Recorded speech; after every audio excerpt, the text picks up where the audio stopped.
പ്രായമുള്ള അച്ഛനമ്മമാരെയും കൂട്ടിയിട്ടാണ് ഞങ്ങൾ കോട്ടയത്ത് നിന്ന് ഇവിടെ എത്തിയത്. ഇത് സ്നേഹക്കൂട് എന്ന അഭയമന്ദിരമാണ്. ഓച്ചിറ എന്ന ഈ മഹാക്ഷേത്രത്തിന്റെ മുന്നിൽ ഒരുപാട് ആളുകളാണ്, നൂറുകണക്കിന് ആളുകളാണ് അനാഥരല്ല സനാഥരായിട്ട് ഇവിടെ ഓച്ചിറ ബീച്ചിന്റെ മുന്നിലുള്ളത്. അതുപോലെ 100ഓളം വരുന്ന ആളുകൾ പോറ്റുന്ന സ്നേഹക്കൂട് അഭയമന്ദിരത്തിൽ നിന്നാണ് ഈ അച്ഛനമ്മമാരുമായിട്ട് ഞാൻ നിങ്ങളുടെ മുൻപിലേക്ക് പെർഫോമൻസിനായിട്ട് എത്തിയിരിക്കുന്നത്. ഇവരൊന്നും ശരിക്കും ഒരു പ്രൊഫഷണൽ ആയിട്ടുള്ള ഡാൻസേഴ്സോ അങ്ങനെ ഒന്നുമല്ല. ഇവരുടെ ഒറ്റപ്പെടലിൽ ഇവർക്കൊരു ആശ്വാസം മനസ്സിലെന്നുള്ള രീതിയിൽ ഞങ്ങൾ തുടങ്ങിയ ഒരു ചെറിയ എന്റർടൈൻമെന്റ് ആണ് സോഷ്യൽ മീഡിയ വഴി സ്നേഹക്കൂട് റീൽസിലൂടെ സ്നേഹക്കൂടിലെ അച്ഛനമ്മമാർ പെർഫോമൻസ് ചെയ്ത് ഞങ്ങൾ ഈ വേദിയിലെത്തിയത്. ആദ്യമായി ഇതിന് അവസരം ഒരുക്കി തന്ന അബാമോഹൻ ചേട്ടനോടും ഇവിടുത്തെ അമ്പല കമ്മിറ്റി ഭാരവാഹികളോടും എല്ലാവരോടും ഞങ്ങളുടെ നന്ദിയും സ്നേഹവും അറിയിക്കുന്നു.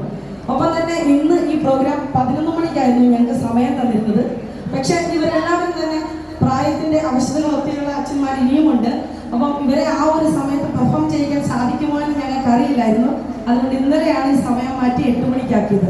അപ്പം ഇപ്പം നടക്കേണ്ട ആ നാടകം ഉണ്ടായിരുന്നു അല്ലെ, ഒരു നാടകം ഉണ്ടായിരുന്നു.